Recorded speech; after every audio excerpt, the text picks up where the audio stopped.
and gentlemen, here it is, the most listened to radio show on the planet. Even the other stations are tuned in too.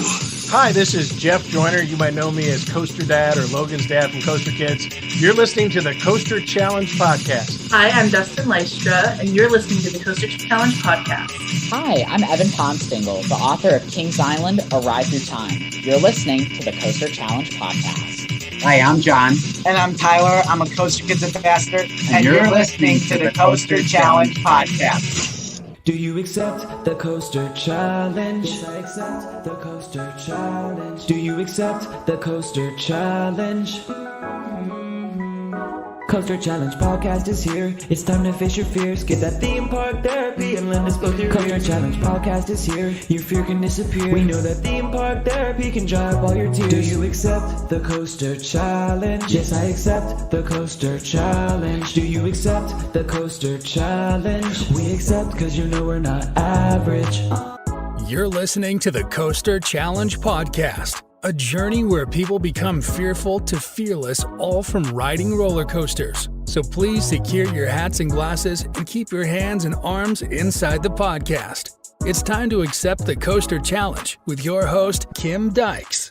Good evening. This is Kim with the Coaster Challenge Podcast. Today I am eager to sit and chat with my guest, Lindsay Storck. Lindsay is a coaster enthusiast and an amateur photographer that is passionate about riding coasters and sharing her faith around the coaster community. Thank you for joining me and welcome to the podcast, Lindsay. Thank you so much for having me. Well, I am so excited to be here and I am ready to get this interview rolling right along. Woo! Woo! Yes. You and I have been friends for a while and know each other pretty well. Will you please share some things about yourself with our listeners to help them get to know you better? Yeah. So I live in Central Ohio. Cedar Point and Kings Island are my home parks. I grew up more going to Cedar Point than Kings Island. Just I've noticed like Central Ohio people tend to go up there because it's, bigger than Kings Island. Ever since I can remember, like, I've loved amusement parks and roller coasters. My grandparents lived in West Virginia. And so a big thing that we did was go to Camden Park and the kiddie area. Yeah. So when I hear people talk about Camden Park, like it's a trip, I'm just like, that's my happy place. What? I've actually heard that it used to be a really nice park. Yeah, that's why I don't think I can go back there now because it's sketchy. Very sketchy. So, the favorite rides there was like this kind of thing you sat on and then you like pedaled and I don't know how to describe it. Kind of like, I don't know, some bike type of thing. And it was like through a storybook thing. I love that. And then absolute favorite ride there was the whip. Like one of my favorite pictures is my brother and I on it. And we're going around like the turn is the best part. My brother and I would always be like, woo! Like one of my earliest memories was I was probably 4. And on one of the like really little kiddie rides where you're on like the horse or whatever. And I remember like, pretending it's a real horse and doing the things there. I remember like wanting to be big enough to ride Big Dipper. Like one of my really early memories, we were at King's Dominion because my uncle lived there. Like I have no idea what I rode there or whatever. Probably like 3 or something, but I know I've been there. Pretty sure we went to Knoebels. I have family in Allentown, Pennsylvania, so we've gone to Dorney.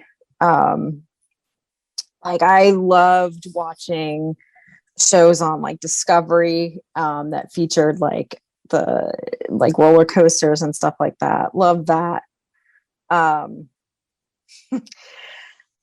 I went to Cedar Point with a friend of mine in 2000, I think, because like my parents were going to go to Hawaii, but I couldn't come because money. And they're like, well, we'll take you wherever you want to go. I'm like, Cedar Point. And Yeah, I loved it. And like I told my friend at the time, like, I want to get married at Cedar Point someday.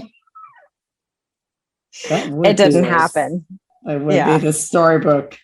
Yeah, Enthusiast. it didn't happen, but that's another story for another time. I took went to college, and what's so funny is I went to Wilmington, which is about half hour north of Mason. Never went to Kings Island a single time when I was there. I'm looking back, I'm like, so much missed opportunity. Yeah. But I mean, I was broke in college and then after college for a little bit. So I took a break from stuff for a while, and then I kind of we went on vacation in the Sandusky area in 2018. I mean, went to Cedar Point's water park. And there I realized, like, I think I've got a more higher thrill tolerance than I thought I did. And then later I went to Cedar Point with a friend and loved it. Went back the next year and then eventually got a pass, platinum pass. And I'm a bona fide enthusiast now, I'd say. Well, thank you for sharing that history with me. I remember couple of things that I relate with very well listening to your background. My mind first went back to our little trip to Cannon Park. You were talking about the Big Dipper. It was full blown thunderstorm when I rode that. There was a whole lot of everything going on, and coaster looked like it could literally come tumbling down the ground at any second. That makes me so sad. Oh, that was an experience. And then the other highlight of the day was there was one coaster. It was actually, I think it was Little Dipper. It wasn't open. So I kept going over to the guy at the log ride, harassing him to get somebody to come over there and open that coaster. And we were very patient. I sat there. I mean, we've ridden, all the coasters except that one. And conveniently, of course, whoever it was supposed to be operating the ride was on lunch break. Then they had to go operate another ride. So we sat there for a nice little bit, took a ride on the sky ride, watched the storms come, watched the storms go. It was probably close to 2 hours later, he finally came over and opened that coaster. I love your dedication and tenacity on getting coaster credits. But we didn't have any place else to go. We didn't have anywhere else to go that day. So I'm like, all right. I am on a mission. Yes, I'll go as long as you do. I'm not coming back. I'm not coming back to this hole. So I'm going to sit here till the mission's complete. And, you talked about not going to Kings Island. Kings Island is actually the only park I've been to. I grew up about an hour and a half from Kings Island in Maysville. Mm-hmm. And my family went there once a year in the summer. And it was always like the most exciting night of the year, the night before we go to Kings Island. Mm-hmm. And of course, I was able to do everything there except ride roller coasters for the biggest part. Because what did y'all do if you didn't ride? They were all scary. I was going to die. I was told that for a really long time. I didn't even ride. I rode Vortex for the first time when I was 18. Yeah. I mean, we went, I have a lot of memories, the kiddie rides. Okay, I did ride Beastie, which is now Woodstock Express. That was my first coaster. And I think I rode Racer, but I didn't really start to get to ride anything else till I was 18. My sisters, I remember I had two older sisters, so I would usually wind up with them. They would ride all the rides that would spin in tight circles really fast, which I hated, and I still hate to this day. and they made me puke a couple of times. I mean, I remember riding, like the Tin Lizzies and stuff, a lot of the flat rides, and seeing some shows and different things. Yeah. But the coasters were not even a thing. Like I never even rode the Beast. Yeah. Until it was probably 2018 or 2019 when I rode the Beast for the first time. Because it was just all so scary. Well, we went to Kings Island like once as a family when I was a kid. And I remember riding Beastie and Adventure Express. And then a couple of times because of band in middle school, like we had competitions by there. So then we'd go to the park afterwards. But I didn't really discover Kings Island until I was an adult. Okay. I didn't know you were in band. What instrument did you play? Drums, because I liked Zach Hansen. That's funny. Yeah. I actually have a bachelor's in music education, and my major instrument was trumpet. And I actually almost went to Cincinnati Conservatory of Music to pursue a master's degree in trumpet performance, but changed my mind. Yeah. Right before the audition, and just decided to go into, pursue teaching and do some other things. Yeah. Which in hindsight has worked out for the best. Okay. So with our interview, the first part of our interview is going to be basically focused around roller coasters and your history of riding roller coasters.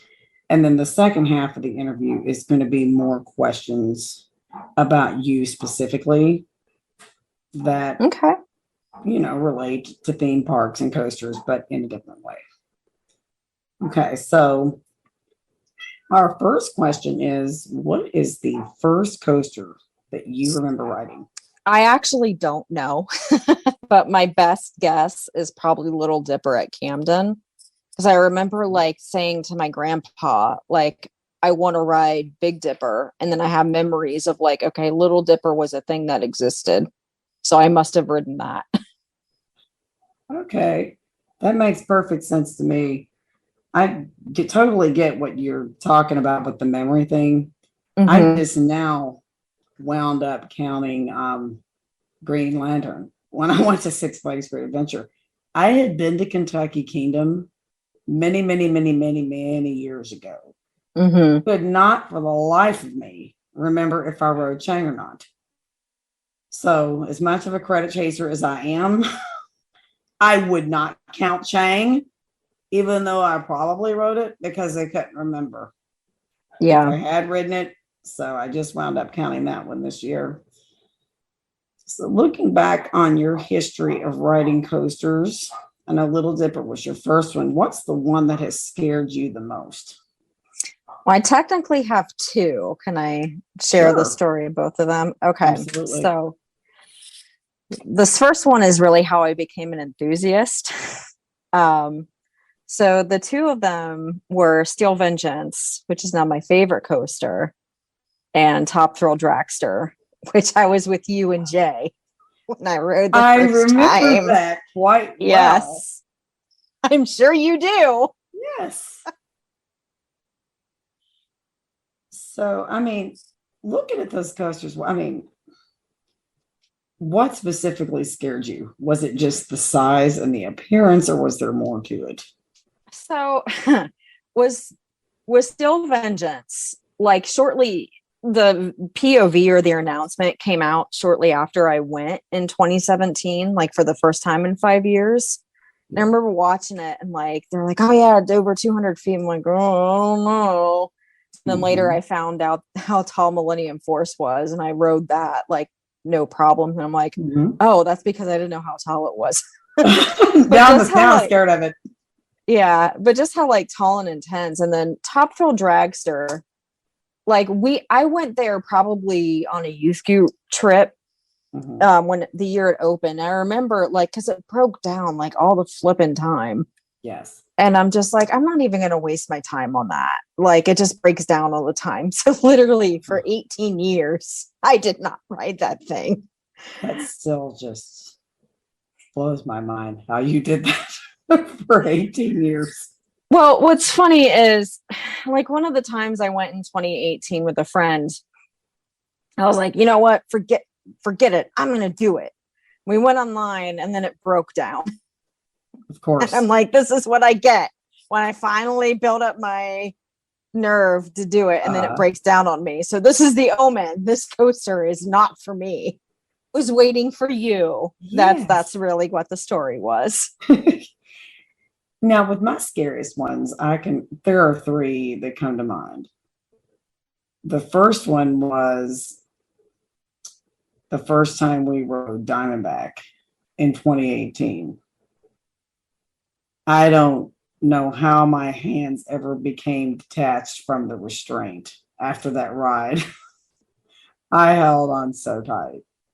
You know, I'd never been on anything bigger than Vortex. Mm-hmm. Was it? And we wanted to do it again, you know, and keep riding until, you know, the fear was gone, that sort of thing. And it felt really good until we went to Carowinds. Then I saw Fury for the first time. If it tells you anything, I purposefully skipped out the first trip to Carowinds on night rides on Fury because I was scared. I didn't do it. Mm-hmm. We left. I got 6 rides during the daytime on that first trip. It was in June, I think, or July of 2019. And I wouldn't put my hands up on the drop. I did the rest of it. Wouldn't ride at night. So when we went back last year, we actually went last year and this year. Last year was like, you know, my return on my vengeance on Fury. Okay, I've got to ride this thing the way it was made to be ridden. You know, hands up, feet out. Well, with it being post-COVID last year, they closed at 7:00, of course. Mm-hmm. No night rides. So what's that mean? I'm just gonna have to go back again this year. And you know, this year we were able to finally get the night rides and everything on it. And the other one that comes to mind is Top Thrill Dragster. I think that's a very common one for a lot of people. Mm-hmm. Yeah. I was pretty chill going through the line queue. Actually, like I don't know, the calm before the storm. I felt too calm. It was when my butt hit the seat and there was no getting out of it and the restraint was locked that I really started questioning my decisions. Sitting in my hands were literally I don't know that my hands have ever shook that hard. And I just sat there, my whole body was trembling. And it took me, I think, 5 rides to finally put my hands up on the launch because I kept watching the kids do it. And I'm like, you know me, I'm not leaving. I'm not getting off this ride until I do this. And then after I finally did it, I'm like, okay, now I've got to do it again to make sure when I come back next year, I can still do this. Yeah. And little did I know that last year was my second trip to Cedar Point. Actually my third trip because I did 2 the first year to Cedar Point. We got 6 rides on Top Thrill Dragster, and I'm really glad that we got those rides because I didn't realize that would be the last of those rides in the form that the ride was in. I actually wanted to finish the night. It's still Vengeance that night, and Jay kept insisting. Jay and his friend kept insisting that we go over to Top Thrill Dragster. So I finally went over there, and it was, I think, like 4 or 5 night rides in a row. So I'm actually glad. That's awesome. I'm glad in hindsight now that we got to do that. Yeah. Didn't realize that opportunity would not be returning. Going back to those coasters that have scared you the most, how are you feeling when you approach the stations of the rides? So I remember in Still Vengeance, I remember being in line and I was legitimately having a panic attack. Understandable. Yeah, because I struggle with them, unfortunately. Like I feel mine in my chest, like my chest is tight and it's like heavy. So I remember feeling that, and like my leg was fidgeting so much. So like you're standing when you're fidgeting, like you're moving your leg up and down. Like I kept doing that. I might have been shaking a little bit actually in line. I was just so anxious about it. Top thrill. I mean, I remember my shoe broke in line, so that was fun. I don't know if you remember that. I do. I had forgotten about that till you said something. Yes. Yeah. Yeah, my shoe broke. Well, and like Jay was just like, "Oh, you gotta ride front row. You're front," and you're like, calm down, Jay. I'm like, you know what? Forget it. Yeah, I'll do front row. Go bigger. Go home. And then, like on the actual ride, I may or may not have kept saying choice words and just like kind of freaking out. And that tends to happen. I think the only one other ride I do remember that brought that out of me. This is funny looking back on it. First time I rode Drop Tower at Kings Island was when I was back in my 20s. And keep in mind, I'd never really done anything extremely forceful. I thought Vortex was forceful till I got on Drop Tower. I'm like, oh yeah, that didn't look that bad. I walked sideways off of it and had to go sit down for 30 minutes. Oh. And I swore I'd never get on the thing again. And I think it was actually 2021, spring of 2021, when I committed to getting my revenge on Drop Tower. And that's when we learned with our Coaster Kids friends to drop zombie style, hands out, feet out, and overcome all that fear. Yeah. And little did I know that I could become a Drop Tower enthusiast as well. I remember at Coaster Stock last year, you guys talked me into doing it. Yeah. I am not a Drop Tower enthusiast. Although I love Demon Drop because I loved that when I was a kid. And Tower of Terror. I love Tower of Terror. It's super fun. Okay. Well, and if you told me even a year ago that I would like Drop Towers like I do now, I would have thought you were crazy. It was so surreal. We were back a couple times this year. We were on Falcon's Fury at Busch Gardens, Tampa. Up there, I can't remember the exact height, way over 300 feet in the air, facing the ground 90 degrees. Everybody else on the entire ride hanging on for dear life, screaming. My kids and I up there dangling like loose spaghetti. I mean, just hanging like Superman. And Jay looked at me and he said, "Doesn't it feel like we should be scared?" I'm like, yeah, it does, but I'm actually not. It was, and then, we did Zoom and Charo on, that's the one at, under King to Call. Yeah. And, little did I know we would get a dueling ride with King to Call. That was the coolest thing in the world. Literally, as we looked down, we saw King to Call launching. That's crazy. It was so crazy feeling the entire structure vibrate like crazy when that train raced up and over. I was on the right edge and looked straight beside me and saw King to Call flying down that track beside me. I mean, that was something I'll never forget. But it's still though surreal that I was actually relaxed and just having fun. Everybody else up there hanging on and all this, hanging on and like, oh, we're going to die. And I'm up there at the top. Jay and I are just looking down at King to Call, yelling, send it from the top, just make it go. And they're just fun for me now. Yeah. And I never saw that as being something even remotely possible a couple years ago. So when you got off of Still Vengeance and Top Thrill Dragster, how did you feel when you got off of those rides after riding the first time?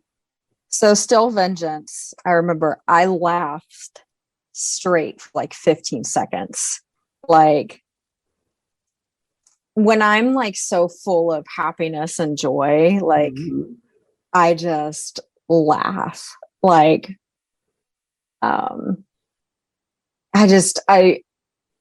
like all my endorphins were going. It was so amazing. Like I just so happy, so loved it. And really, like, I say that is what really made me an enthusiast. Well, like, I think I've always been an enthusiast my whole life.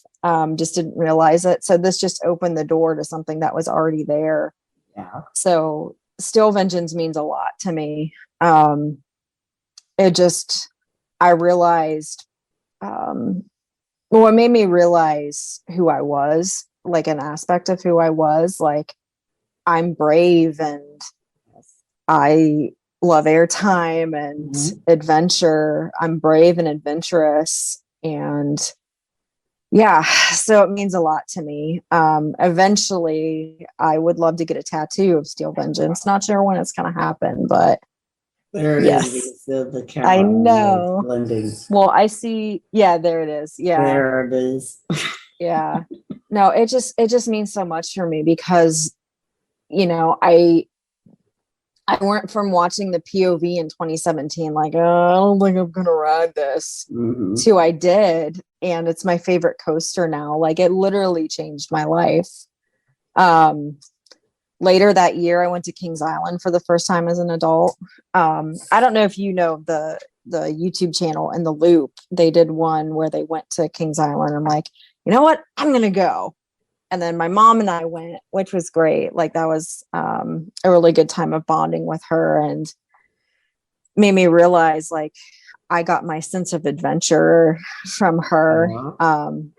She won't ride like Banshee or anything like big and crazy like that, but we rode Mystic Timbers together. She wouldn't do Diamondback, which didn't do Diamondback and didn't do Banshee, but rode the beat like yeah. And growing up when I was a kid, I didn't ride the Beast for whatever reason. I never rode it. So I rode it for the first time in 2018 with my mom. Like my mom and I both love wooden coasters. Like that's our thing. So it was really special to have that bonding time with my mom. And so yes, Steel Vengeance, wonderful. And then Top Thrill Dragster.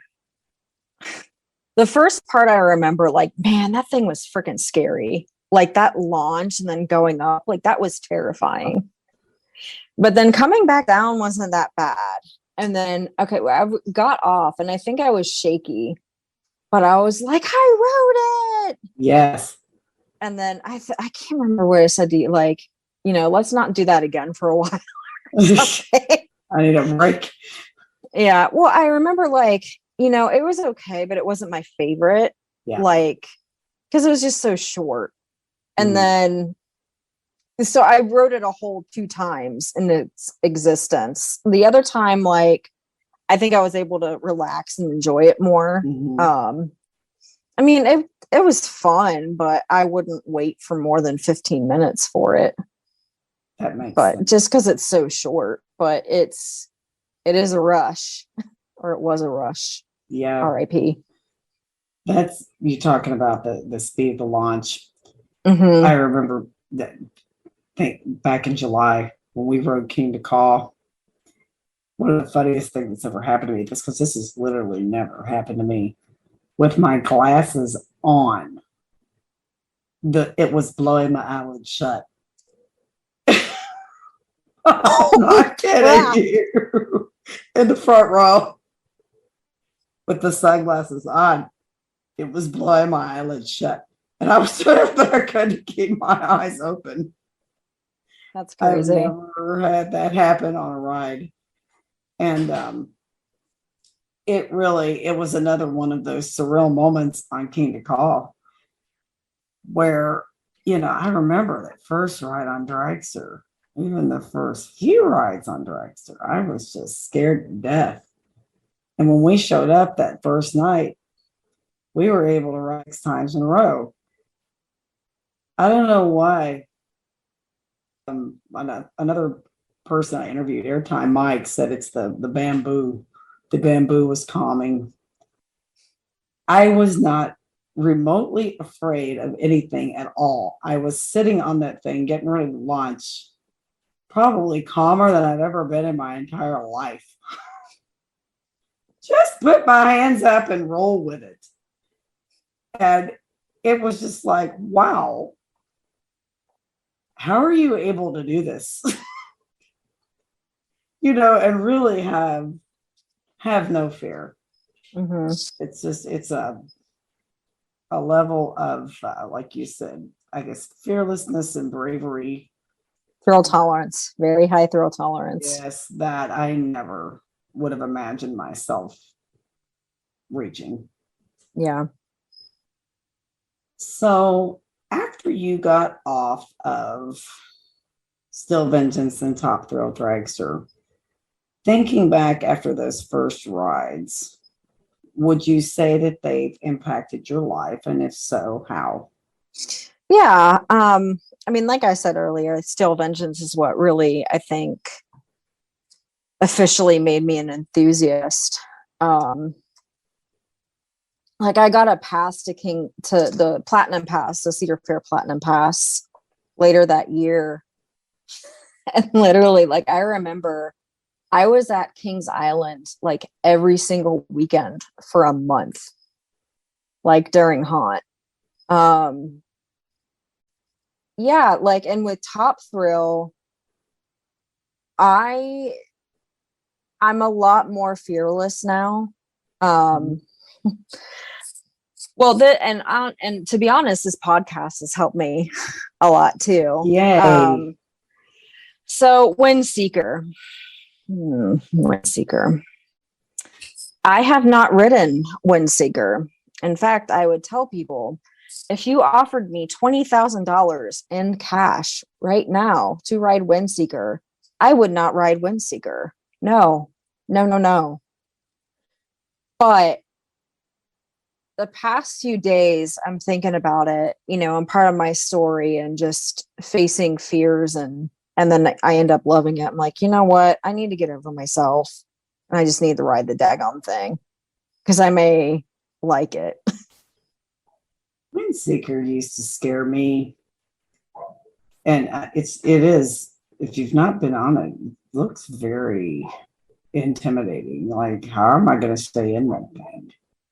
And when I get up there now, I put my arms out and I just feel like a bird flying. No. I'll get on. I'm willing to get on it, but if you do it enough times, it's weird how it happens. Yeah. I used to hold their life and think I was going to fall out. And that's my thing. Like, I can do roller coasters because I feel like I'm secure. Like I'm strapped in, like I trust the engineering. Like there's so many safety things. Like I know I'm safe. So that's how I can enjoy it. But like a ski lift or, Windseeker or Starflyer, like I will say not going to do Starflyers because those are just like chains and just nope.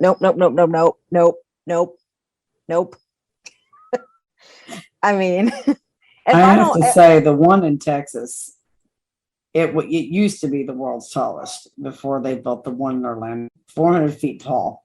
It is the first one that literally took my breath. I couldn't breathe up there. The wind was so strong. I cannot. It was like definitely a different experience up there. Yeah. So I'm a lot more brave and adventurous. Like it really kind of has gone into every aspect of my life, I feel. Like both personally and professionally. Like, go for it. Be brave, be bold. And I actually used to be in training for a little bit at work. And, with my new hires, they'd have to do like a test or something. And they were, like freaking out about it. And I'm like, I promise you won't die. And then afterwards, and they like pass or whatever, I'm like, look how not dead you are. Look how alive you are right now. Yeah. So I kind of want to have that attitude with myself. Like, you are not going to die. Get on Windseeker and just enjoy the view. Like, I would really like to get on the one at Cedar Point, just with the lake and everything. That's probably gorgeous. And just focus on that. Like, focus on what I can gain from it. Mm-hmm. Like, I get to see the park and the beach and everything, and just focus on the beauty of that. Yeah. The view from up there is incredible. Yeah, I bet. So, all right, Kim. September 23rd. If it's not down, we're gonna be on Windseeker. I might be crying, but I'll do it. I might throw up. I'll bring tissue in my zipper pockets. Yeah. Bring a barf bag. You're not sitting by me. Here, Jay, you sit by Lindsay. Yeah. I'll put you by the most annoying person I could find in the line. Here. He's gonna be your ride buddy right there. Here's some tissue if you need it. Yeah. Okay, so looking back on all of your experiences in amusement parks and on roller coasters, what would you say has been your craziest moment on a coaster or in a park? So thinking about it, I'm like, man, my rides are usually kind of boring. But it was last year, and I bought a lanyard. Like Cedar Point had their 150 lanyards, and so I had put like my pass and some other stuff on it. And I rode your favorite Magnum, the one you love so much. It's actually better. It's still not a goat coaster, but after my last visit, Matt trained me on how to ride it. I like it better than I did. Good. I actually wound up riding it, I think it was 4 or 5 times the same day, the last time I was there. Yay! We've converted you. It's like it's not a goat coaster. I'm still in the middle on it, but I like it. Well, at least you don't hate it. No, Progress. Yes, I'm not sitting in that ejector seat though again. I don't remember which row I was on, but the airtime was so intense, my lanyard snapped off. I believe and it. I had to grab it, and it was right when the picture happens. Yeah. I don't have PhotoPass, so I didn't get it. But the picture was hilarious. I'm like my face, just utter shock. Because my keys and stuff were on there. This is going to be not good if I lose my lanyard. So the look of sheer panic. So is that the crazy coaster moment? The picture? That's the only one I can think of. I don't know. Nothing. Do you have a fun pics of that? No. Oh, I would love to see that if you did. Yeah, I if I had fun pics, I would have gotten it. But since I didn't, I'm not going to spend $15 on this. But that actually does remind me of what finally made me go from being GP to more of an enthusiast when I theme park apparel goes. We went closing day of operations in 2019 to Kings Island, and the last ride of the day was on the beach.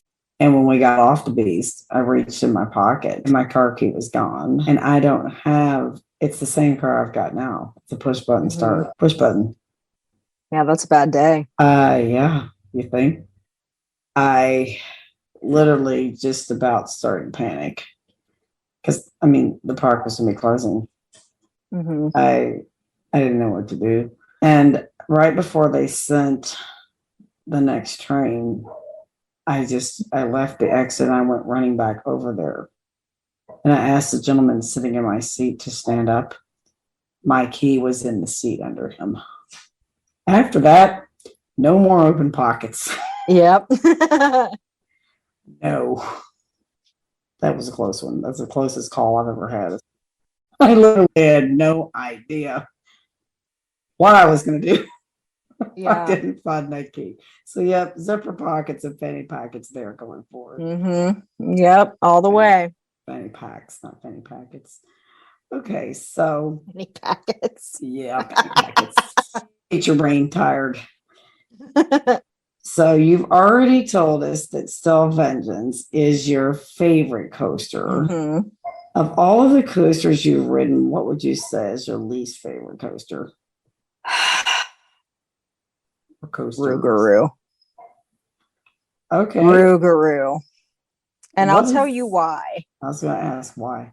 So I rode Mantis when I went with my friend in like 2000, and man, we loved it. I loved Mantis.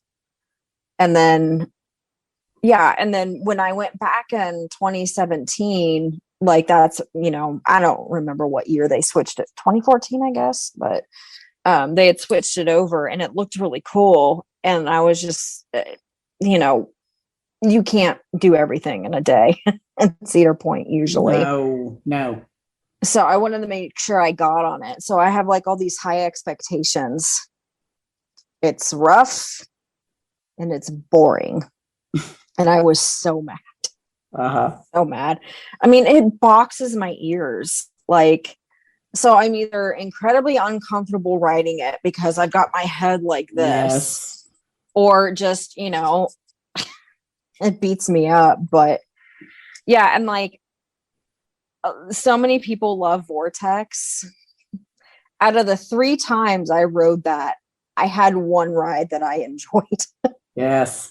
It just beat me up. I'm like, why do people like this? I don't get it.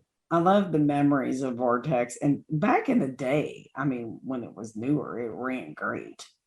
But it did not age well at all. Yeah. And for the longest time, Lily was stuck at that 48-inch mark. I mean, for like 2 to 3 years, she couldn't ride anything else. So every time we went to Kings Island, she wanted to ride Vortex as many times as she could. Those were some rough visits. Yeah. I get it totally with the earboxing. And I'm not a fan of B&M sit downs in general. I mean, some run better than others, but there's not one that I can just put my hands up on and enjoy. I have to hold on and hold my head back, or all of them to some degree will give me an ear beating. Yeah.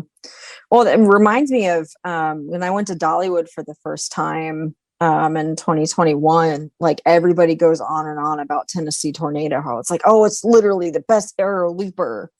And so I had really high expectations on that. And I liked one part of the ride, and that was it. I'm just like, just me and aero loopers. Well, and again, in middle school or high school or whenever it was back in 2000, like my friend and I marathoned Corkscrew. Like we loved that. Yeah. Oh my goodness. And so we both liked Hanson, and they have this song called Madeline, and this verse is like, here we go around again, Madeline. So we kept singing that on it. Like On literally that thing? marathoned it and sang it. And again, because I want happy memories, I'm not going to ride Corkscrew as an adult because all those happy memories will be gone.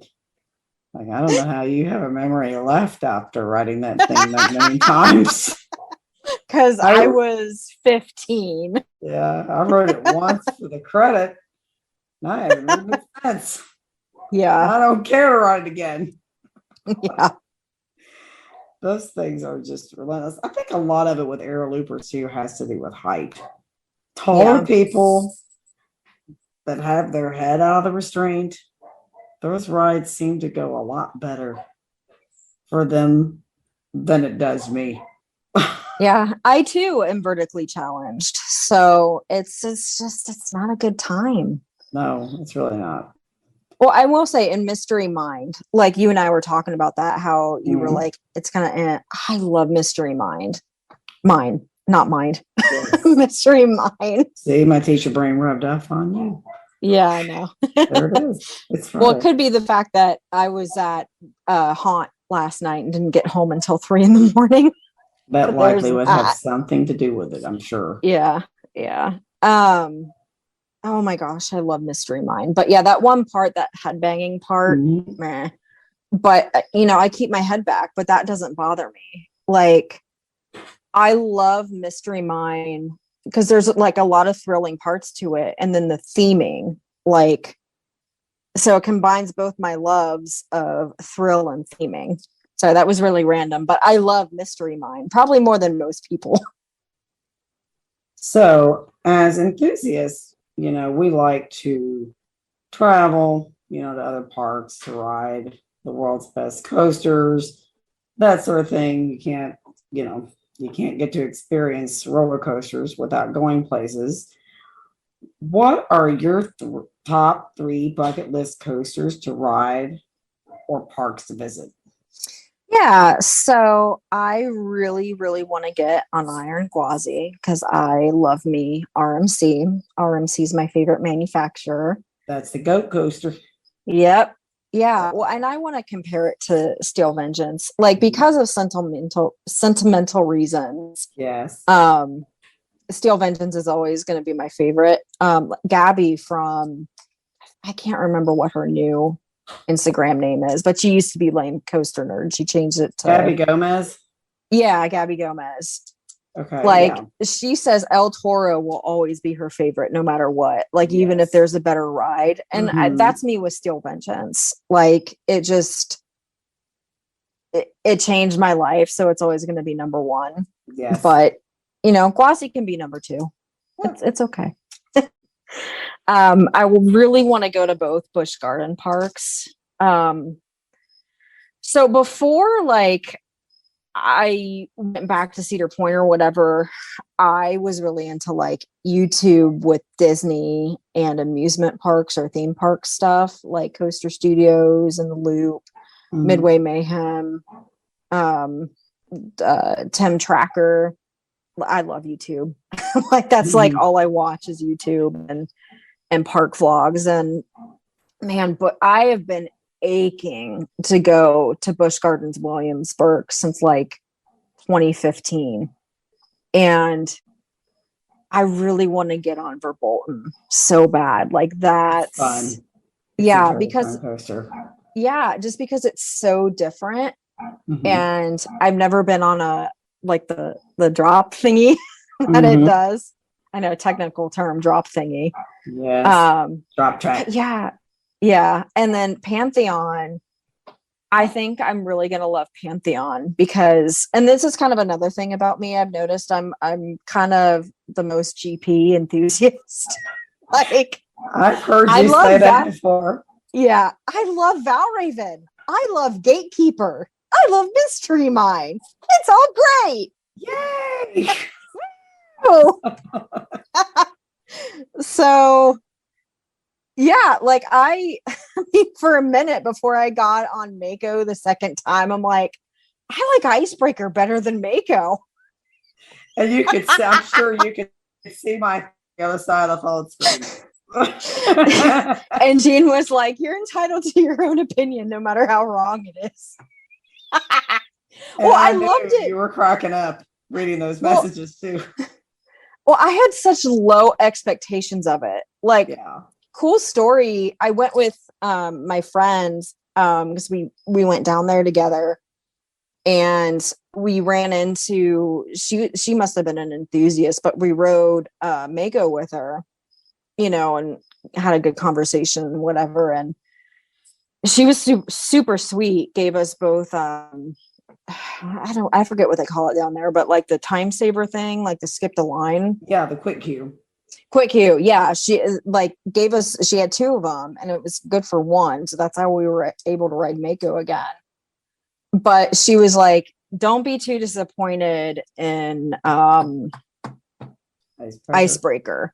Yeah. And I've heard like, oh, it's a family coaster or whatever. So again, like kind of bottom floor expectations. And that thing surprised me. And I'm just like, that's not a family coaster. And I loved it because I've never been on something like that with the spike and the. Wait till you get on Pantheon. Pantheon without those comfort collars. Pantheon's my number 7. Yeah. And Velocicoaster is now number 4. Yeah. They're both incredible. And it makes me sad to think, for me anyway, what Icebreaker could be without those comfort collars. Yeah, getting in and out, like I had to have the ride op like literally help me get in and out, because I'm just like, I don't understand the science, what is going on. Mm-hmm. But I love that ride. So yeah, like I get made fun of for liking Gatekeeper and Valraven. Like, I think it's great. With all these interviews that I've done, one of the things I've discovered is, everybody has their own preferences. I mean, I interviewed one person. T3's their number 1 coaster. They like marathoning that thing. Well, do you have a death wish? What are you doing? But that's one of the things I enjoy the most about talking to as many people as I get to talk to on this podcast is there's no right or wrong answers whatsoever. Everybody has a different experience on a ride, and different bodies just prefer different forces. Yep. And it's different strokes for different folks. And the thing that I really will not tolerate, that I will stand up against, is somebody belligerently making fun of someone over their preferences of coasters. Yeah. This is supposed to be fun. It's a hobby. Yeah. Nothing bring the fun out of it faster than someone behaving like that. You know? And absolutely. Some of my biggest laughs have been with friends having debates, friendly debates over coasters. It's what we do, but it's just in good fun. It's not anyone making a personal attack on anyone or anyone taking anything personally. Mm-hmm. It helps pass the time a lot of times in a long wait. Yeah. Well, I like to say, someone else's differing opinion does not invalidate your own. And I think it's easy for us. I mean, us as like human beings, like we want to feel validated and included in whatever. So like I think we tend to freak out when, you don't agree with me. Well, then that must mean there's something wrong. And then it doesn't have to be that way. And that seems to be just a bigger problem in society. Yes. Now than it was 20 years ago. I'm going to this whole, I'm going to defriend you if you don't agree with me. I'm going to cancel you. Yeah. Like, where did the conversations where you're able to sit down and learn from each other, and develop a respect for an opposing opinion go? Where did that fall by the wayside? Because, I was sharing last night another interview. The school that I teach at has helped broaden my horizons more than anything. I grew up in a town of 10,000 people, where if you were not white and straight, you were going to hell. End of story. That's how it was. And you were completely free to make fun at great lengths of anyone different, racially, sexual orientation, the way they looked, anything. Do whatever you want, was all considered acceptable. The school I'm at now, I've been teaching for 24 years. I've been there for 19. We're a ESL school. We have 26 different languages spoken in the school. It wasn't like that when I started there, but it's what it's evolved into. Yeah. We have teachers from, different countries of all races, different sexual orientations, different religions. And, my boss's rule is leave your religion and politics at the door. If you're not here to serve these kids, you don't need to come back. Yeah. That's what we're here for. Yeah. And the more I've discovered through, just attending college started to really help opening my eyes a little bit, to what was outside of good old Maysville, Kentucky. And, where I'm teaching now, the more I've gotten to know people, before I even know, this person's transgender, this, whatever. By the time I find that out, I've realized I don't even care. They're my friend. Yeah. What I look at is how you treat me, how you treat other people, in the work setting. How are you, how are you helping the children? That's what it's about. And I have friends from, I have friends on the far right wing. I have friends on the far left wing. I have moderate friends. I have friends that are Christians. I have friends that don't believe in God. I have, friends that speak different languages, the whole 9 yards. And none of that matters to me, but, there are times we disagree on things. And we can sit down and have a healthy, respectful conversation. And even though, and the goal may not be to change the other person's mind, but at least to develop an understanding of that person's viewpoint, why they have the opinion that they do. And even though you may not agree with it, just, having a respect and understanding of it so that you are able to have a good relationship with it, with that person.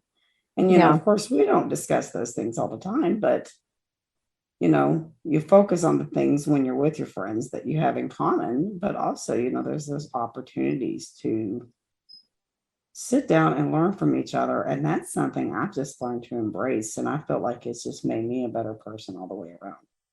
Yeah. I like to say you can 100% love and respect someone you disagree with. Yes. And I strive to live my life that way. I love Jesus very much, and I want to love people like Jesus does. And so absolutely, I 100% agree with that. Like, just love people. And, that's one of the things I always get from being around you is no matter, how chaotic my week may have been or whatever, whenever I talk to you, whenever we're together, it's just very common in the best of ways. And I will say the light of Jesus shines in you. Thank you. Very That means a lot. You're welcome. Because it does. It comes through to me. It can affect my whole mood. You're gonna make me cry. And change my whole day. It really can. Thank you for telling me. I'm gonna cry. You're welcome. I wouldn't say it if it wasn't true. Oh, heart. I'll give you half because I've got my questions in the other hand. Okay, and so then go ahead. I have one more bucket list thing. So we went to Fiesta, Texas when I was 14, and I want to go back because of Iron Rattler and Wonder Woman, like RMC fangirl. And like, I love Cedar Fair. I love Dollywood. I love Disney. Six Flags. The two Six Flags that I want to go to are Fiesta, Texas and Great Adventure. Because of our the two best. Yeah. No, I like to be positive. I'll just say that there's a different experience with Six Flags from what I've perceived than other park ownership. But yeah, like I love San Antonio. It's a beautiful city, and yeah, I really want to get back there. So those are my kind of bucket list things. Okay. And then one day, like before I die, I want to go to Disney Tokyo Sea or Tokyo Disney Sea, because it's the level of theming is just mind blowing. Like, yeah. So before I die, I need to go there. I will tell you, as far as those places you mentioned, Iron Rattler has the most unique drop because of the on quarry. any RMC I've ever been on, and the drop off the quarry wall is incredible. I love that. I need to get back to Fiesta, Texas at some point. We only got one ride on Wonder Woman, and it was shut down the rest of the trip because that's when they had to do the whole redesign on the trains because of the flaw that was found. So we got one ride on it, but I just don't, that's one of the reasons too, like when we go when these parks are dead, my posters on marathon as much as I can because I want to remember it. I want it in my head. And if I just ride once or twice, it's a blur, and I want to remember the experience and savor the memory as much as I can. And I can't do it, with one or two rides. And so that is definitely a goal of mine at some point, is to get to Texas and ride Wonder Woman more. Well, let me know and I'll hide in your suitcase. Yeah. Six Flags Great Adventure is honestly so far my favorite Six Flags park. Oh, yeah? We had a fantastic experience there. El Toro, King Ka, and Jersey Devil. It's really hard to find another park that has that solid, of a top three, boom, boom, boom, there. I had a fantastic experience there. The write-offs were really over the top, friendly and accommodating. And I'd go back in a heartbeat. I had a blast at that park. Yeah. So we were just talking about, different people with different preferences on coasters. What are the specific things you consider when ranking your favorite coasters? I think overall enjoyment, sentimental factor. I'm really into airtime. Like, airtime is my thing. Like, if it doesn't have airtime, it's going to be lower on the Lindsay likes this. And it reminds me, like, the Beast. So I like the experience of the Beast more than I like the actual ride, because there's like no airtime and that makes me sad. Yeah. But like, you go through the woods and you're going super fast when it's running really well. I mean, really, like, it's an experience. I love theming. Like, I'm very creative, so I love theming a lot. And I think the Beast has theming personally.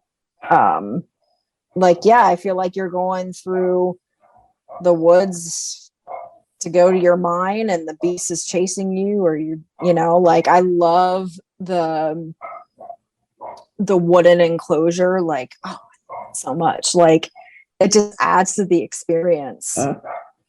But yeah, big airtime and intensity is my thing.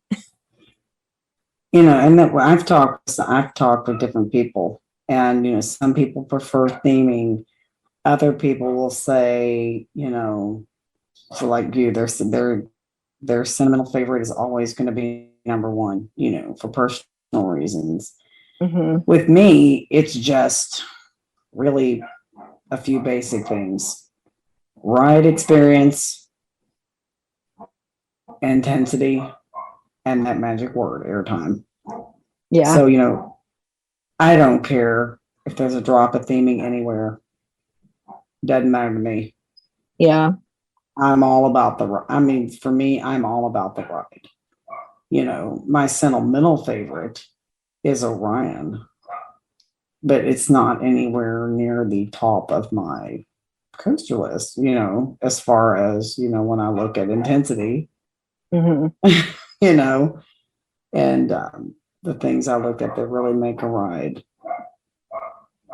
That's like my top two, Iron Gwazi and Voyage. The reason they are the top two, and I mean, Still Vengeance is right under them at number 3, but Mm-hmm. there's a big gap between those two and Still Vengeance, because Still Vengeance for me, especially this year, is very easy to ride. Like I can just ride it over and over again, and it's just very relaxing for me anyway. Just say it's incredibly intense. I think you're for like the them. only person that says It's very relaxing for me. Like I literally feel like I just flow with that coaster over and over again. Where when I got off, I'll just say the difference. Like when I got off in Gwazi the very first time, my exact words were, "Holy shit, what was that? Let's do it again." I mean, I don't know whether I'm coming or going or what's that. I mean, there's no time to breathe. There's no straight track. There's nothing. It's constant element to element to element to element. There's no mid course, but at the same time, the thing is very rewritable. Yeah. You know, I don't get a gray out on Still Vengeance.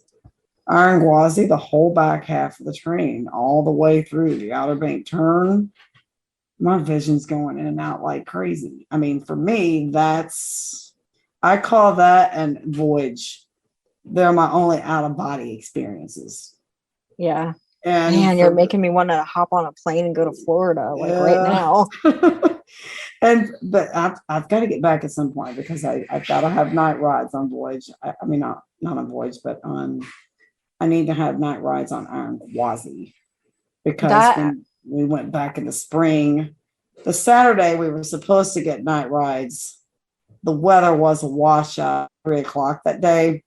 Yeah. And so we went back on Tuesday and we stayed till park closing, but I think they closed at like 7 or 8. So it was still daytime. So when we do return to Florida, which likely isn't going to be for a couple of years at least anyway, the very first I'm going to do, I don't care how many new coasters are down there. I don't care if Epic Universe is done. I'm getting night rides on Iron Gwazi.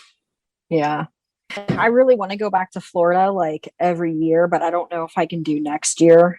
Ace's Coaster Con is is like my highest priority because I haven't been to Carowinds yet. And I love Gatlinburg and Dollywood. So, you know, gotta prioritize things, but man, I want to get to Tampa so bad. I would stay down in Florida probably if I could. I mean, like every time we go back, come back home, I'm like, do we have to leave? But you know, there's still so many parks I want to visit, coasters to ride, places I want to go. I've got parks I want to revisit too. Like So Silver Dollar City is at the top of the list right now for a revisit. Yeah. And I can't afford that if I keep running back down to Florida. So I've got to stay out of Florida for a little while at least before I return, but I will be back for sure. Eventually my goal is to have like friends of mine have like vacation properties, like it's like a vacation club thing, so kind of sort of ish like a timeshare. And so they have it like lots of places, but so I would get one of those and just go to Gatlinburg and Orlando. Like those are my favorite places to go now. So that's an eventual goal. I don't think I could like live in Florida, but I sure would like to visit a lot. I envy people that I see that are just able to go whenever they want to go. I'm like, one of these days when my kids are grown, that's going to be me, and I'm going to have the liberty of being able to do that. It's just not If I could afford to retire right now, I probably would and feel like deuces. I'm going to Florida. I would do that in a heartbeat if life would allow me to do so, but I don't see that happening anytime, at least in the near future for now. Well, it's like we like to say, Kim, your kids need you. Wow. Some like to say that more than others. Oh my goodness. Now, sorry, I know, of course. Hi, Darren. That was for you. So I know you have shared with me previously that you have developed a love of coaster photography and you've started a hobby as an amateur photographer. What or who inspired you to begin taking pictures of coasters? What is your favorite work you've done so far, and what goals do you have with photography? So I've been into photography since I was in high school. I took a few courses in high school. Like we offered photography at my high school, so I took both classes I could. And so I've kept it as like a hobby for a while. Like I got a DSLR when I was in college, and my minor in college was communication arts, which was photography, graphic design, and journalism. And I just kind of kept it as a hobby because it's really life-giving for me. So once something becomes like work, I want nothing to do with it. So what inspired me to combine both of my passions is Bob from BK Photo Page. He's on Instagram and Facebook. He has really incredible work. And so seeing him in the parks with his DSLR and other people really inspired me to get out my camera again and grow and take pictures and post it on Instagram just to kind of share my passion that way. So goal is I want to do it more. Like I have my Instagram page, but it's very much a casual hobby. And I do want to post more content on it. And also I'm not sure when, but eventually I'd actually like to start a YouTube channel. One of my favorite YouTubers is Coaster Bob 62. And he primarily just goes to Cedar Point and Kings Island, but his style is like cinematic photojournalism, like where it's just, you're just basically just getting B-roll of the park, like you're there. And I love that because that's what gets me through the off season is watching those videos. Because it's like I'm there without being there. His videos, and then Roller Coaster Expedition, like that's what got me through the shutdowns in 2020. So I would really love to do that myself, just because I know that stuff helped me. So I like to help other people. And because from what I've heard, I think Coaster Bob is kind of stepping back from making content. Yes. I've heard So, yeah. So I'm like, but I need that. I need that on YouTube. So I recently upgraded my phone to an iPhone 13 Pro. And so the camera on it is like really good. So now that I have kind of the tools I need, like I think starting next season, I'm gonna do it. Well, I'm excited. I can't wait to see it. And there is actually an interview coming up that will be airing with Bob Kilner. You'll want to make sure and check that out. Yay! Yeah, because it's a good one. To be like, yeah, Lindsay fangirled over you again. I'll send him that message right now. Yeah. Hi, Bob. Love your work. Keep it up. So I know you mentioned before you are a very devout Christian with your faith. How has your faith influenced your life as a coaster enthusiast and in the community? A lot of ways, actually. And if I cry, forgive me, because it's the virtual tissue through the screen. Yeah. So I got back into coasters right before a very long, dark, and excruciating period of my life. In 2018, my marriage started falling apart. And going to the parks was stress relief. It was life-giving. It was joy. I'm so happy when I get to go there. And it was, and I will say, like, I might have gone too much because it kind of use it as an escape, and you want to make sure that you have boundaries on that. But it was such like a sense of life and joy and happiness, and that's one of the things that has helped me get through that. Sorry, I'm trying to collect all my thoughts. Take your time. So, I'm an enthusiast. And when I was really starting to get into being an enthusiast, my husband at the time, very much not an enthusiast. In fact, he's the opposite. He just, he doesn't enjoy it and can't do it. So I was constantly going by myself, and I'm extroverted, I'm social. And I just remember praying and praying and praying, like, I need more coaster friends. Like every once in a while, like a friend would go with me, but I mean, my friends weren't into this like I was. So that was frustrating.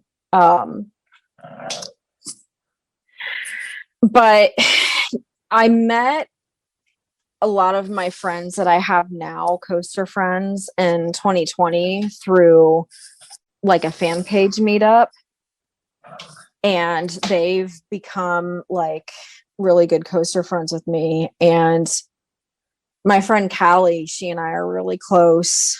Like we met through like Instagram, basically, from posting about coaster stuff. And I met you and met the Lines and met a whole bunch of people just through coaster stuff. And it's so nice not having to go to parks by myself and like actually having like-minded people to hang out with. Without getting too much into it, it's really hard having a partner that doesn't at least support what you're really passionate about. And so having that community has just brought so much joy and healing. Some of the most intense spiritual experiences I've had in my life have been in my car.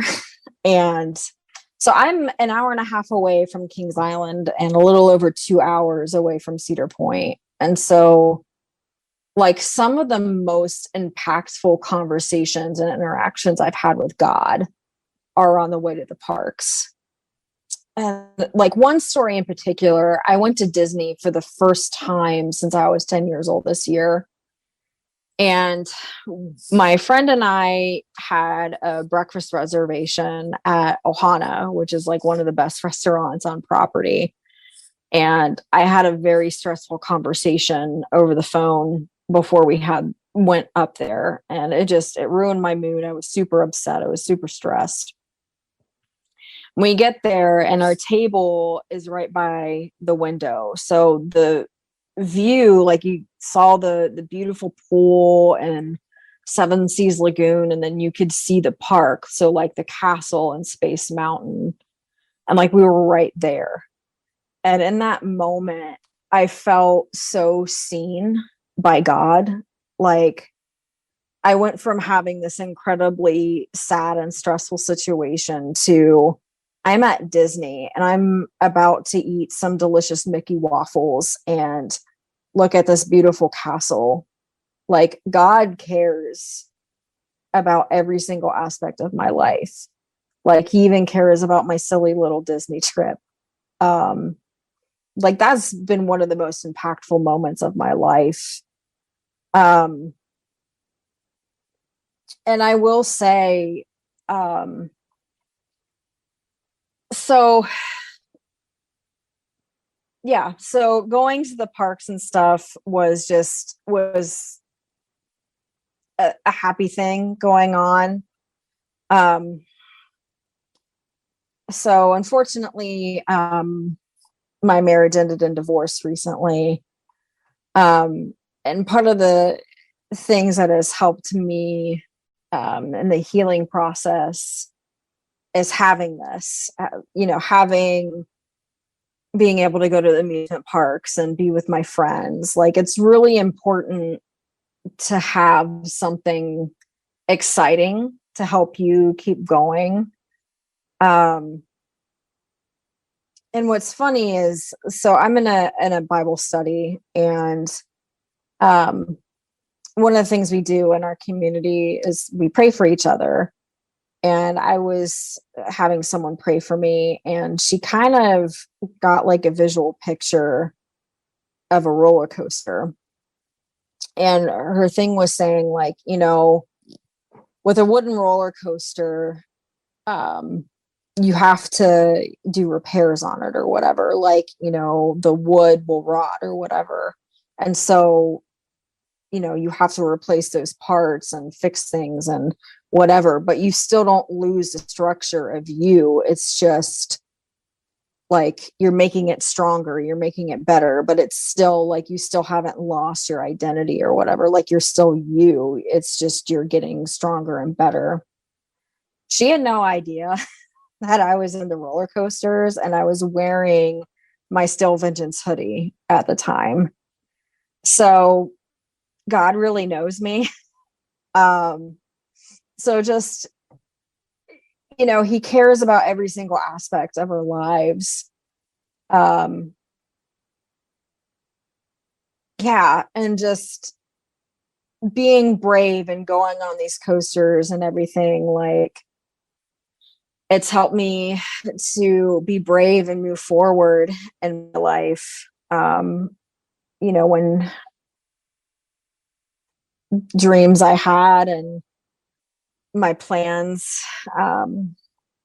didn't go through, and really bad devastation happened in my life, he's been there, he's gotten me through it, and he's provided something that just makes me so happy and wonderful friends that I can share it with. But yeah, he's used it to just bring joy in my life, to help me grow and be brave and be bold, and given me an opportunity to meet really cool people and share my story with people. So it's been really good. I can really relate to so much of what you said. I was just sitting here taking, all of that in, and I'm still processing it because, wow, that was very impactful. I get what you're talking about when you talk about going to the parks alone. If you go alone and you're standing in a line that's, I don't know, an hour or 2 hours long, it feels like it's 3 hours long. Yeah, absolutely. When you're with friends, it feels like 5 minutes. Doesn't even really matter how much you get to ride. It's the, experience of being there with your friends. And, you talking about the whole, wooden coaster, the picture of the coaster and everything, when you're wearing a shirt, I call those God wing. Well, actually, Jean calls them God wings. I always had called them signs, and she said those are God wings.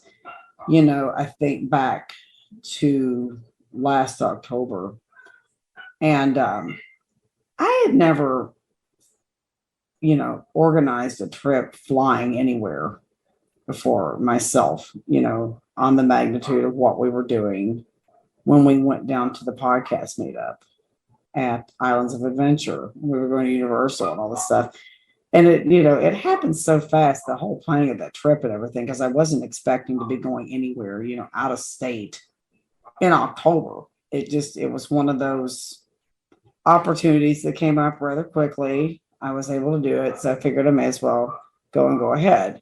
Well, I was, worried to death. I had to get a cheap airline to be able to afford to go. I booked with Spirit Airlines, and I'd heard horror stories about them, but I booked anyway. And I was just so worried over this flight and everything. And I was in the car on the way to work. It was the day before the trip, and I was still thinking about that flight. And literally, I looked up, and there was a yellow Spirit plane that literally flew right over me. That's awesome. Expressway. And I'm like, oh, God, thanks. You got this. Yeah. You're gonna be fine. And every time I wonder, like people ask, how are you, how do you able to travel like this? How do you do so much? God just makes everything fall into place, even when I think it won't. And the people, that's the best part of all of this. Every time I think you've met all the friends you're going to meet, there's always more. Right around the corner. And every time I'll start to think, this isn't possible or that isn't possible. I really wanted to go somewhere over fall break, but yet a lot of the places, the plan A and the plan B, the places were closed. Then money was an issue. And then I'm like, wait a minute. I think I have hotel points somewhere. I started digging around in these different hotel accounts that I have. And I found out I had enough to make this entire stay for Cedar Point free. And I'm going to have some nights next year too on that same account for at least 2 or 3 more nights. So, there's just, I don't know. God lays his hand on things in the most unexpected of ways. And, things just happen out of the clear blue that there's really no other explanation. Yeah. And this entire path, that my life has taken over the past few years. I look at where I was. I look at where Jay was just, a few short years ago. And I look at where we are now. This has been the answer. This has been the answer to the prayers. This has been the answer to the prayers all along, Yeah. was getting into this community, meeting all the people that we've met. It's like there's just a path, I feel like, that's there in front of me, and I just need to continue to follow it, because every time I get to a corner and I come around, there's better things in store. There's not one part of this entire experience that I have not been anything but grateful for. Yeah. And I'm very thankful for that. And, God has redeemed a lot of things for me. Like my previous husband, like I said, he's not an enthusiast and just didn't enjoy going to parks, but he would go to Winterfest with me. So that was like the one amusement park thing that we did together. And then last year, we were separated, so we didn't go together. And I went with Callie and met with some other people, and it was hard.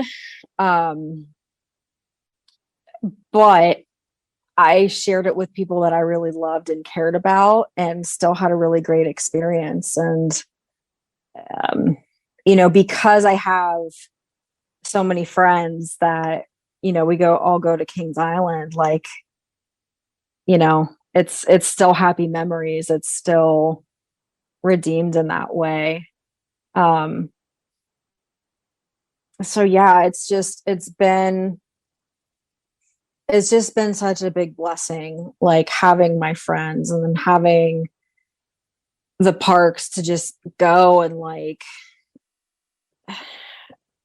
experience adrenaline and fun and relax. And I'm just so thankful to have that life-giving place to go.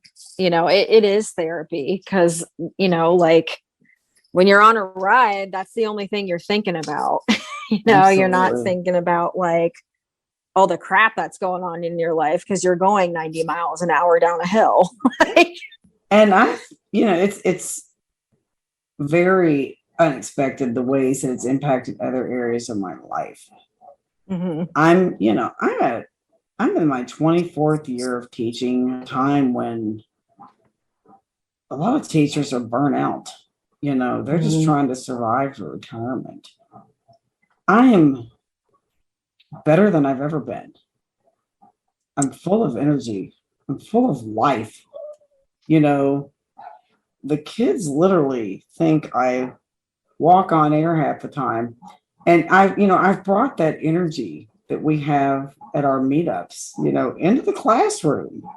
It's just, and that's really, it's just taken me to a whole other level of not just, enthusiasm and energy with the kids, but just, a renewed motivation.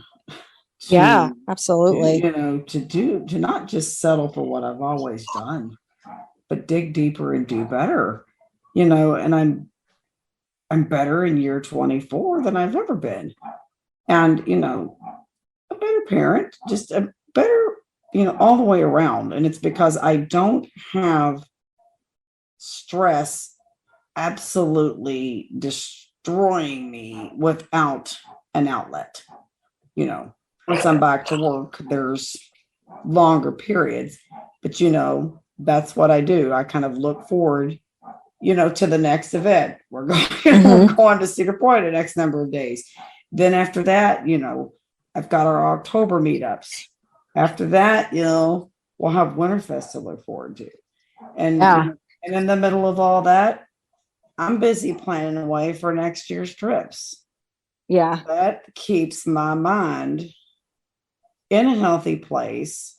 And it also keeps me, now that I've got myself healthy, it keeps me from being a couch potato all winter long and getting out of shape. Because I have to remember, okay, you know, when spring break hits, you're going to be, you know, in parks, open to close for how many days? You don't want to be hurting. You want to be able to ride and enjoy it. Yeah. Well, and now that you say that, another thing that coasters has helped in my life is, you know, I've put in a lot of hard work recently getting mentally and emotionally healthy. I need to now get physically healthy. So like I said, the last few years of my life have been really hard. That takes a toll on you. I struggle with stress eating, and that too, you know, that's my Achilles heel, stress and emotional eating. Yeah. And right now I'm in a support group called Divorce Care, and they were saying in there, like, so your body, like, it's reserves for energy. Like normally, you know, when you don't have something horrible going on, like it's easy to, you know, get up, go to the gym, take the trash out, you know, like, yes. But when you're grieving, like your energy reserves are going to that grief. Like it's consuming, and like, I felt it. I mean, really, like, so, you know, and something like my doctor and counselor said to me, like, focus on your mental health before you tackle physical. Yes. And absolutely. But you know, I'm not physically healthy. And I want to be, and my sole motivation for that is to be more comfortable riding rides and to have more endurance. That's the same thing that's what motivated me. Yeah. So, I mean, and I do want to feel better overall and be happier with how I look or whatever, but really, like, my main, you know, motivation, my main reason is for roller coasters. I mean, and that's a blessing to have that real strong motivation, because, you know, like, your motivation comes and goes. Yeah, absolutely. I've noticed a big change. You were talking about stamina, you know, with being able to ride. I'm still shocked at my experience this year from last year on Still Vengeance. Last year, I was able to ride 3 or 4 times tops, and I had to have an extended break. I was floored when I went back in July. Like I said, it suddenly just felt easy. And I could just ride and ride and ride. And there was zero thigh pain. It used to kill my thighs. Yeah. And same with, you know, Trimless Voyage and different stuff like that. And that is my motivation, you know, to keep this up, because I can suddenly, you know, just ride rides I never dreamt of being able to ride more than a couple of times, as many times as I want. And there, you know, there's no pain. It's fun. So, you know, I have to keep that in the back pocket of my mind through those dark winter months, you know, when the parks are closed and we don't see each other as much. Yeah. There's just not as many opportunities to get out. But yeah, I mean, I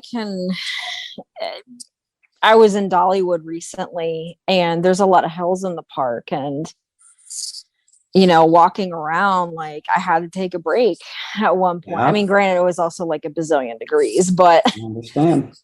You know, and so, yeah, it's a big motivation. Like, I don't want to stop. I want to keep going. And I want to I want to be 80 years old and still riding coasters. So if I need to do that, I need to take care of myself now.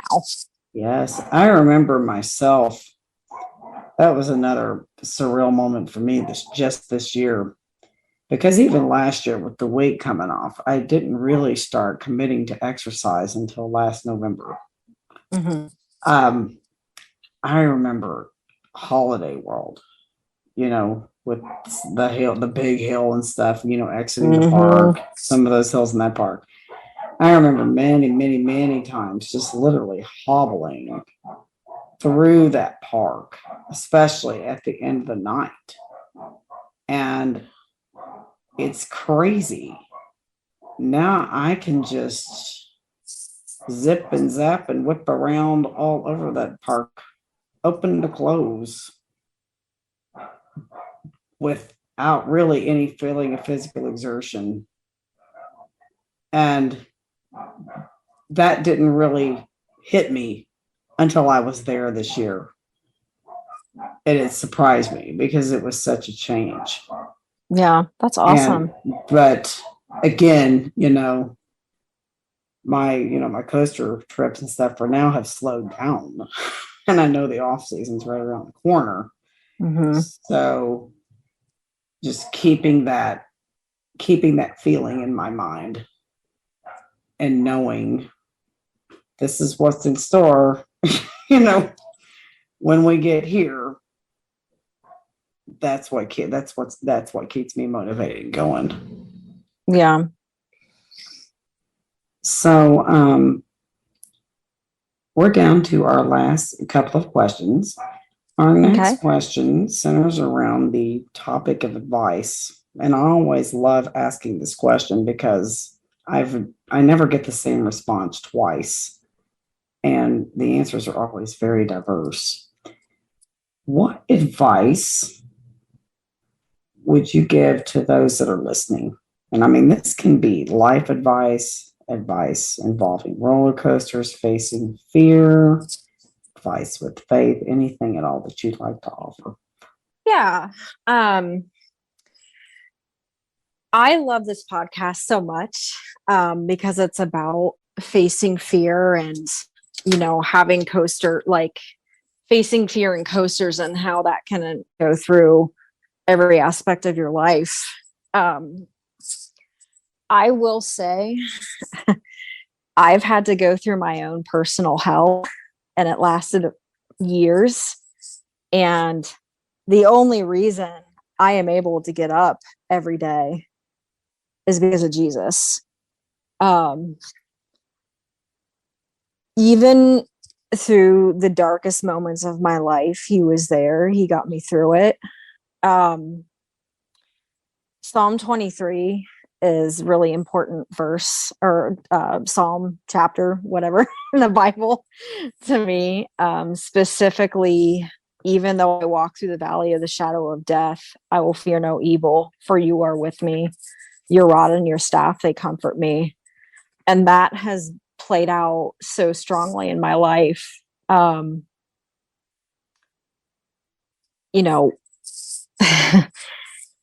I've been through a lot, and he's always been there and sustained me and got me through it. And really, I don't have to be afraid of anything because I have Jesus, and he's right there. And he's bigger than my divorce. He's bigger than any terrible thing that will happen to me. He's bigger than that, and he'll get me through it. And he's with me, and he'll never leave me. He'll never forsake me. And I just want to share with everyone, Jesus loves you so much. He loves you more than we can ever comprehend. And Jesus is what's helped me overcome fear and get through grief and make a lot of progress and anxiety. When I have a panic attack, I pray and I feel his presence. I hear his voice. He's there. He's real. My anxiety has gotten so much better just understanding who I am in him. who he is and just his presence. Like we don't have to be consumed by anxiety. Like there's hope. There's so much hope. There's so much freedom. Yeah, so that's a big thing. Jesus. Another big thing that I'm a huge advocate and passionate about is counseling. I've gone through a lot of counseling and it's changed my life. I've learned how to process through grief, process through trauma. It's just been so beneficial to sit down. Like I've done both professional and lay counseling, and just having someone just basically to word vomit to is so helpful in getting perspective and just huge. And I think like I've noticed, and like one of the only good things that came out of after the pandemic is I feel there's a lot more awareness of mental health, and the stigma is really starting to go away. And I'm really excited about that. But just, even if you're not going through something like super life altering or whatever, I mean, we have stressors in our life, like work, just basically existing can be stressful, and just, having that support is huge. And also community. Like we are relational beings. We need community. We need each other. I have an amazing support system through family and friends and, my coaster friends in the community. So I just encourage people to get into community, specifically coasters. I'm an ACE member and I love it. They have so many events throughout the year, and it's just such a great way to meet like-minded people and make new friends. And for those of you that it's relevant, I am in a support group right now called Divorce Care.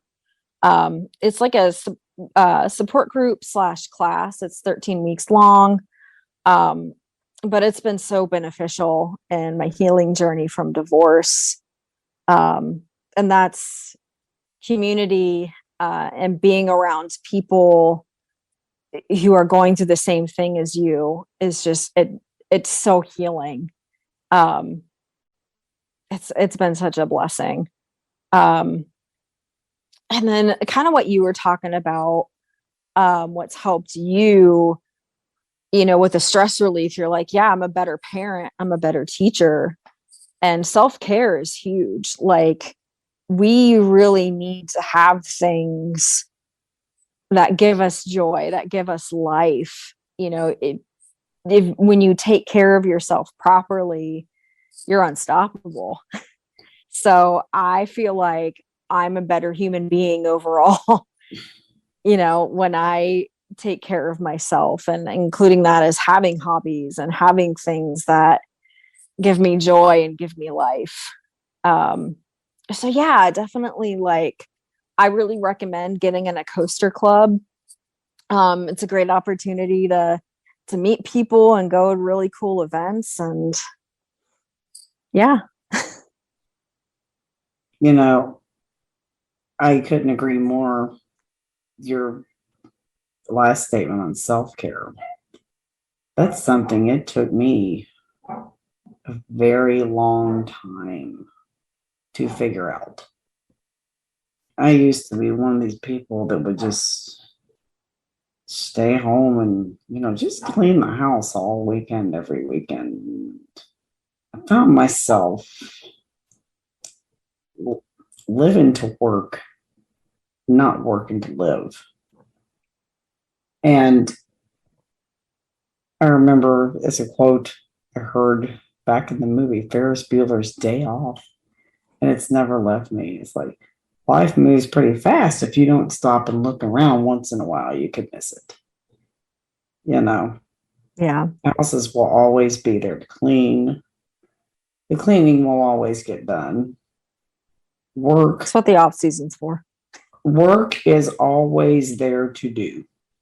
I Yeah. don't care how much work you do, there's more work there to do, and work too will always get done when I am ready to do it. And especially with the population that I teach, very highly traumatized population of children, being in inner city school. I have to have my mind fresh, clear, and positive, so I can be the calm in their storm and help them be their best selves.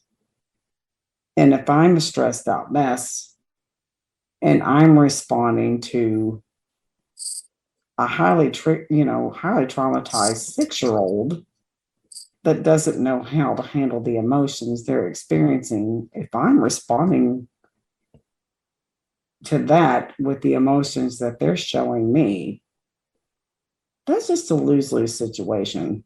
It's not helping me. It's not helping them. It's not helping anyone. So, yeah, once I figured out this whole, coasters are actually therapy, self-care too, and the friends that come along with it, there's no turning back. And you really hit me with that statement about the 23rd Psalm. This is something I've told very few people. There's some close family members that know it. It takes me back to when my father was laying on his deathbed. The 23rd Psalm has stuck with me since childhood. I mean, we had to learn it in Sunday school. We had to memorize it, and it's something that's just never left me. And my father, there was always, a little gray area in the brain as to whether or not, when he died, where his soul would rest. He was never a, shout out Christian or anything like that. He would go and sit in church quietly sometimes, other times he wouldn't. And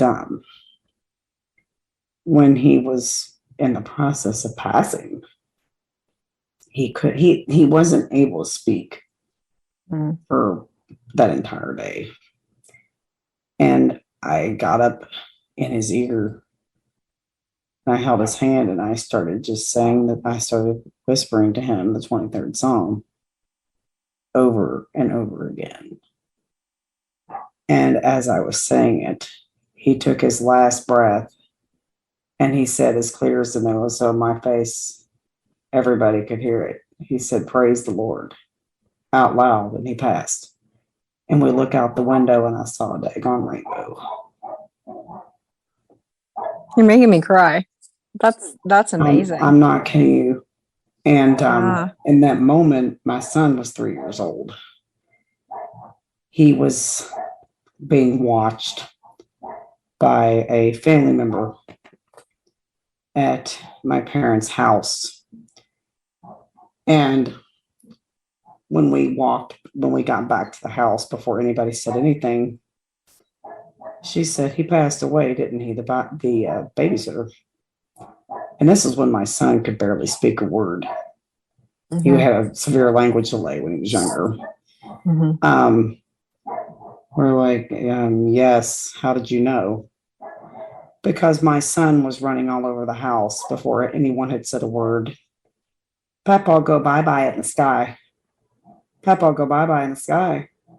And he was pointing out in the garage. He's like, "Play with Papa, play with Papa. Look, Mommy, there's Papa." He knew.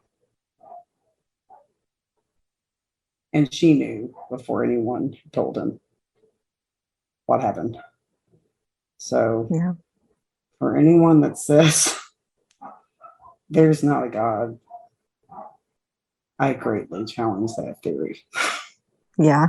Based on that entire experience, it's something I'll never forget. Yeah, that's very powerful. Thank you for sharing that.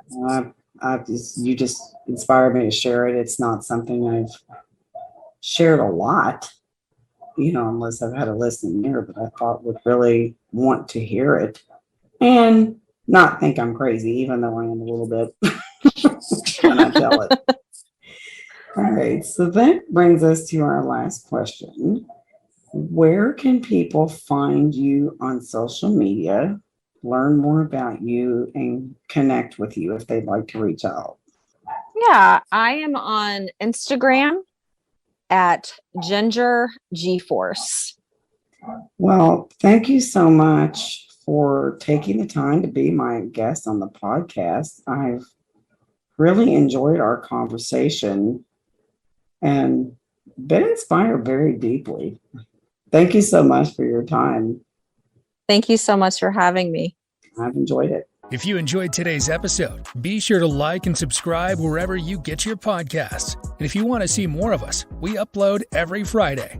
And check us out on Facebook, Instagram, Twitter, YouTube, all at Coaster Challenge. Links are in the description below. Thanks for joining us here today.